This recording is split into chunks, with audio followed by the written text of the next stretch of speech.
নমস্কার বন্ধুরা, তোমাদের সবাইকে স্বাগত জানাই জিকে পয়েন্ট 365 ইউটিউব চ্যানেলের আরও একটি নতুন ভিডিওতে। আজকে আমরা আলোচনা করব ডাব্লিউবিপি কেপি কনস্টেবল 2024 এক্সামের জন্য গুরুত্বপূর্ণ কিছু জেনারেল নলেজ কোয়েশ্চেন অ্যান্সার নিয়ে, অর্থাৎ জিকে কোয়েশ্চেন অ্যান্সারের ক্লাস নিয়ে আলোচনা করবো আজকে তোমাদের সাথে। আমাদের এই যে জিকে কোয়েশ্চেন অ্যান্সার ক্লাসের সিরিজটি হচ্ছে, এর মধ্যে যে ভিডিওগুলি আসছে প্রত্যেকটি ভিডিওই কিন্তু তোমাদের জন্য ভীষণই গুরুত্বপূর্ণ। কোনো ভিডিও তোমরা স্কিপ করো না। এই ভিডিওগুলির মধ্যে যে প্রশ্ন আলোচনা করা হবে প্রত্যেকটি প্রশ্নই কিন্তু তোমাদের জন্য খুবই গুরুত্বপূর্ণ, কারণ এই প্রশ্নগুলো তোমাদের হুবহু পরীক্ষায় কমন পড়ার কিন্তু খুব চান্স রয়েছে।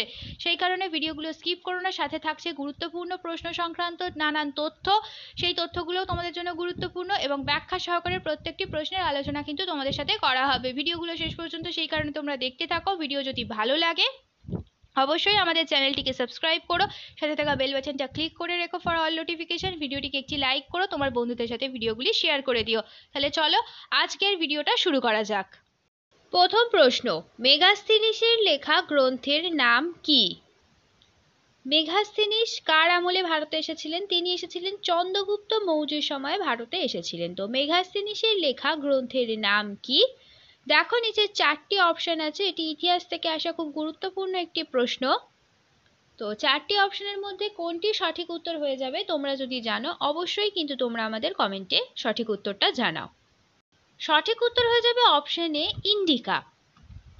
এবার আমরা কিছু গুরুত্বপূর্ণ গ্রন্থের রচয়িতার নাম দেখে নিই। লাইফ ডিভাইন লিখেছেন শ্রী অরবিন্দ ঘোষ। গীত গোবিন্দম হলো জয়দেবের লেখা। পঞ্চতন্ত্র লিখেছেন বিষ্ণু শর্মা। সূর্য সিদ্ধান্তের রচয়িতা আর্যভট্ট। অষ্টাধ্যায়ী রচয়িতা পাণিনি। অর্থশাস্ত্র লিখেছেন কৌটিল্য। তোমরা এই গুরুত্বপূর্ণ তথ্যগুলোকে কিন্তু একটুও মিস করবে না, এই তথ্যগুলোও কিন্তু তোমাদের জন্য ভীষণই গুরুত্বপূর্ণ। পরের প্রশ্ন, সংবাদ ভাস্কর পত্রিকার সম্পাদক কে ছিলেন? সংবাদ ভাস্কর এই পত্রিকাটির সম্পাদক কে ছিলেন তোমাদের বলতে হবে। চারটি অপশন রয়েছে নিচে, দেখো সঠিক উত্তর কোনটি হবে তোমরা যদি জানো অবশ্যই কিন্তু তোমরা আমাদের কমেন্টে জানাও। তো এখানে সঠিক উত্তর হয়ে যাবে অপশন সি, গৌরী শঙ্কর তর্ক বাগীশ ছিলেন সংবাদ ভাস্কর পত্রিকার সম্পাদক।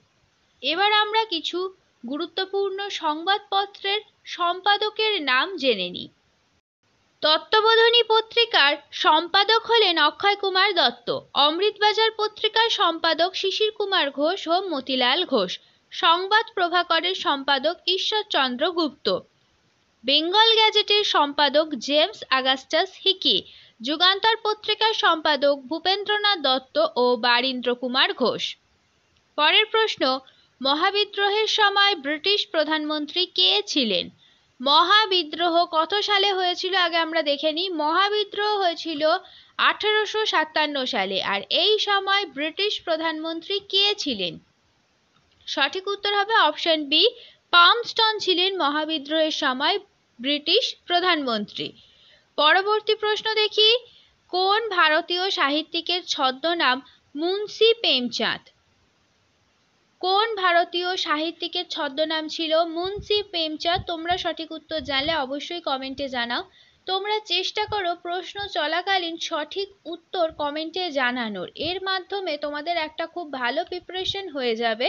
তোমরা আমাদের সাথে শেয়ার করো তোমাদের কত স্কোর হলো, তোমাদের কেমন প্রিপারেশন হচ্ছে। ভিডিও যদি তোমাদের ভালো লাগে তাহলে অবশ্যই কিন্তু আমাদের চ্যানেলটিকে সাবস্ক্রাইব করে দিয়ে যেও, সাথে তোমার বন্ধুদের সাথে এই গুরুত্বপূর্ণ ভিডিওটা শেয়ার করো। আর একটুও স্কিপ না করে শেষ পর্যন্ত ভিডিওটা দেখতে থাকো, কারণ ভিডিওর মধ্যে থাকা প্রত্যেকটি প্রশ্নই তোমাদের জন্য খুবই গুরুত্বপূর্ণ। বাছাই করা প্রশ্ন কিন্তু তোমাদের সাথে আমরা আলোচনা করছি, সেই কারণে একটুও মিস না করে শেষ পর্যন্ত প্রত্যেকটি ভিডিও তোমরা দেখতে থাকো। তো এই প্রশ্নের সঠিক উত্তর কি হবে? কোন ভারতীয় সাহিত্যিকের ছদ্মনাম মুন্সি প্রেমচাঁদ?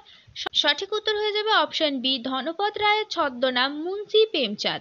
এবার আমরা এই গুরুত্বপূর্ণ তথ্যটি দেখে নিই, বিভিন্ন সাহিত্যিক কবি তাদের কি ছদ্মনাম ছিল। রবীন্দ্রনাথ ঠাকুরের ছদ্মনাম ছিল ভানু সিংহ আর আন্নাকালী পাকরাশি। কাজী নজরুল ইসলামের ছদ্মনাম হলো ব্যাঙাচি। সমরেশ বসুর ছদ্মনাম কালখ্রুট আর ভ্রমর। বিমল ঘোষের ছদ্মনাম মৌমাছি। বিনয় ঘোষের ছদ্মনাম কালপেঁচা। অখিল নিয়োগীর ছদ্মনাম স্বপন বুড়ো। তথ্যগুলি তোমাদের জন্য ভীষণই গুরুত্বপূর্ণ, সেই কারণে তথ্যগুলো তোমরা একটুও স্কিপ করে চলে যাবে না। এই তথ্যগুলো খাতাতে তোমরা নোট ডাউন করবে এবং ভালোভাবে এই তথ্যগুলো তোমরা তৈরি করবে। এই তথ্যের মধ্যে থেকেও কিন্তু এক্সামে প্রশ্ন আসতেই পারে। পরের প্রশ্ন দেখে নিই, ঝাড়খণ্ডের ঘাটশিলা কিসের জন্য বিখ্যাত? গুরুত্বপূর্ণ আরও একটি প্রশ্ন।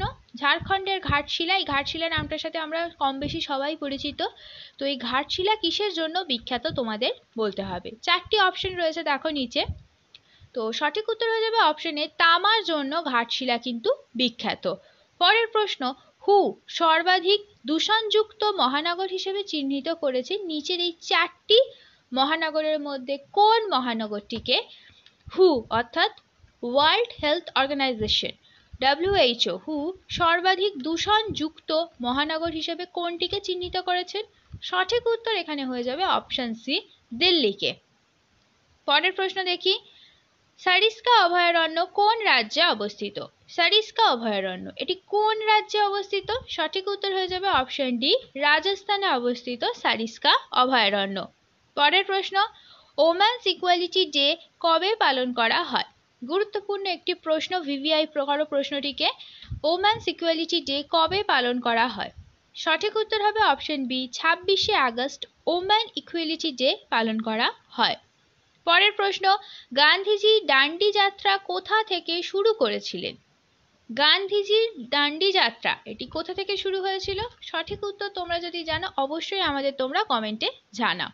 এই প্রশ্নের সঠিক উত্তর হয়ে যাবে অপশন এ, সবরমতী আশ্রম থেকে গান্ধীজি ডান্ডি যাত্রা শুরু করেছিলেন। পরের প্রশ্ন, দিয়ারা সমভূমি কোন জেলায় অবস্থিত? দিয়ারা সমভূমি এটি কোন জেলায় অবস্থিত? সঠিক উত্তর কি হয়ে যাবে? সঠিক উত্তর হয়ে যাবে অপশন এ, মালদা জেলায় দিয়ারা সমভূমি অবস্থিত। পরের প্রশ্ন এবার দেখি, পশ্চিমবঙ্গের মোট কতগুলি জাতীয় উদ্যান রয়েছে? ভিভিআই আরও একটি প্রশ্ন, খুব গুরুত্বপূর্ণ প্রশ্ন। পশ্চিমবঙ্গে মোট কতগুলি জাতীয় উদ্যান রয়েছে? 4টি অপশন।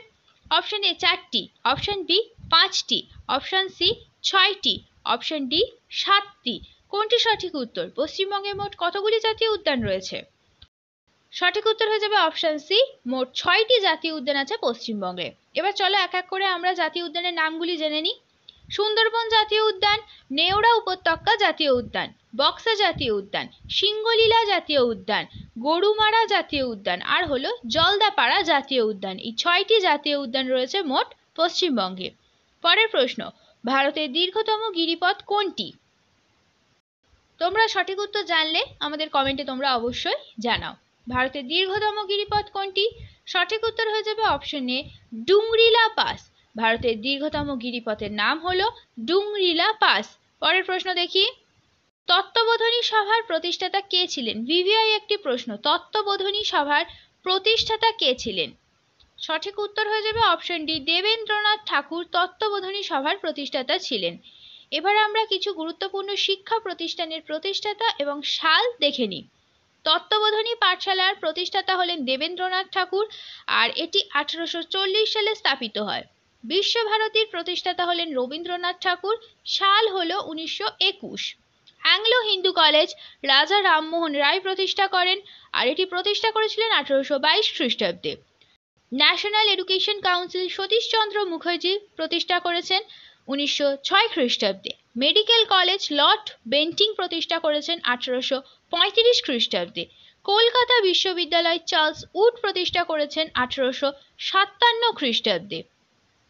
পরের প্রশ্ন দেখি, গণপরিষদের সভাপতি কে ছিলেন? গণপরিষদের প্রথম সভাপতি ছিলেন অপশন ডি, রাজেন্দ্র প্রসাদ হয়ে যাবে সঠিক উত্তর। পরের প্রশ্ন দেখি, বিশ্ব শিক্ষক দিবস কবে পালন করা হয়? ইম্পর্ট্যান্ট একটি প্রশ্ন, বিশ্ব শিক্ষক দিবস। আর এই প্রশ্নটা সচরাচর বেশিরভাগই কিন্তু ভুল করে আসবে, কারণ আমরা জানি শিক্ষক দিবস হলো 5ই সেপ্টেম্বর, এটা আমরা সবাই জানি, কিন্তু প্রশ্ন বলেছে বিশ্ব শিক্ষক দিবস, এই যে বিশ্ব কথাটি জুড়ে দিয়েছে তখনই হয়ে যাবে উত্তর চেঞ্জ। বিশ্ব শিক্ষক দিবস পালন করা হয় অপশন বি, 5ই অক্টোবর। এবার আমরা কিছু গুরুত্বপূর্ণ দিবস দেখে নিই।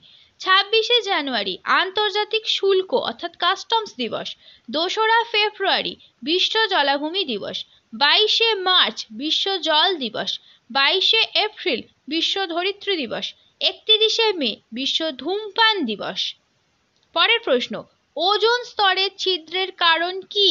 4টি option, methane, iodine, carbolic acid না সিএফসি। 4টির মধ্যে ওজোন স্তরের ছিদ্রের কারণ কোনটি? সঠিক উত্তর হবে অপশন ডি, সিএফসি অর্থাৎ ক্লোরোফ্লুরোকার্বন হলো ওজোন স্তরের ছিদ্রের প্রধান কারণ। পরের প্রশ্ন, রাওলাট আইন কবে প্রবর্তিত হয়? রাওলাট আইন প্রবর্তন করেছিলেন লর্ড চেমসফোর্ড। তো কবে প্রবর্তিত হয়েছিল রাওলাট আইন? সঠিক উত্তর কি হয়ে যাবে? এখানে সঠিক উত্তর হয়ে যাবে অপশন সি, 1919 খ্রিস্টাব্দে রাওলাট আইন প্রবর্তিত হয়। পরের প্রশ্ন, ভারতের সংবিধানে কতগুলি শিডিউল আছে? শিডিউল অর্থাৎ তফসিলি। ভারতের সংবিধানে মোট কতগুলি তফসিলি আছে? সঠিক উত্তর এখানে হয়ে যাবে অপশন এ, 12টি তফসিলি অর্থাৎ 12টি শিডিউল রয়েছে বর্তমানে সংবিধানে, ভারতীয় সংবিধানে। যখন প্রথম সংবিধান কার্যকরী হয়েছে অর্থাৎ 26শে জানুয়ারি 1950 সালে, তখন ছিল মোট 8টি শিডিউল। পরবর্তীকালে সেটি বেড়ে দাঁড়িয়েছে 12টি শিডিউলে। পরবর্তী প্রশ্ন, 2011 সালের আদমশুমারি অনুযায়ী পশ্চিমবঙ্গের সাক্ষরতা হার কত? ভিভিআই প্রশ্ন। 2011 সালের আদমশুমারি অনুযায়ী পশ্চিমবঙ্গের সাক্ষরতার হার 76.26%। অপশন সি হয়ে যাবে সঠিক উত্তর। পরের প্রশ্ন, কেওতি জলপ্রপাত ভারতের কোন রাজ্যে অবস্থিত? কেওতি জলপ্রপাত। সঠিক উত্তর কি হবে? কেওতি জলপ্রপাত আছে ভারতের মধ্যপ্রদেশ রাজ্যে। শেষ হলো আজকের ভিডিও। আজকের পর্বে আমরা আলোচনা করলাম ডাব্লিউবিপি কেপি কনস্টেবল 2024 এক্সামের জন্য গুরুত্বপূর্ণ কিছু জেনারেল নলেজ কোয়েশ্চেন আনসার নিয়ে। যে জিকে প্রশ্নগুলো আমরা আলোচনা করলাম সেই প্রত্যেকটি প্রশ্ন কিন্তু তোমাদের জন্য ভীষণই গুরুত্বপূর্ণ, সেই কারণে একটু স্কিপ না করে শেষ পর্যন্ত তোমরা ভিডিওটা দেখো। ভিডিওটা যদি ভালো লাগে তাহলে অবশ্যই কিন্তু আমাদের চ্যানেলটিকে তোমরা সাবস্ক্রাইব করো, সাথে ভিডিওটিকে একটি লাইক করো, তোমার বন্ধুদের সাথে কিন্তু ভিডিওটি শেয়ার করতে ভুলো না। এই গুরুত্বপূর্ণ ভিডিওটা তোমার বন্ধুদের সাথেও শেয়ার করো এবং আমাদের কমেন্টে জানাও ভিডিও তোমাদের কেমন লাগলো। আর প্রশ্ন চলাকালীন সঠিক উত্তর তোমরা ভিডিওর কমেন্টে জানানোর অবশ্যই চেষ্টা করো, তার মাধ্যমে কিন্তু তোমাদের খুব ভালো একটা প্রশ্নের উত্তরগুলো তৈরি হয়ে যাবে এবং তোমরা বুঝতে পারবে তোমাদের কতটা তৈরি হলো এবং তোমরা কে কত স্কোর করছো, এটাও কিন্তু তোমরা আমাদের কমেন্টে জানাবে। তাহলে চলো, দেখা হচ্ছে তোমাদের সাথে পরবর্তী ভিডিওতে। ততদিন ভালো থাকো, ভালো রাখো, এইভাবে আমাদের তোমরা ভিডিও দেখতে থাকো, আমাদের আরো উৎসাহিত করতে থাকো। ধন্যবাদ।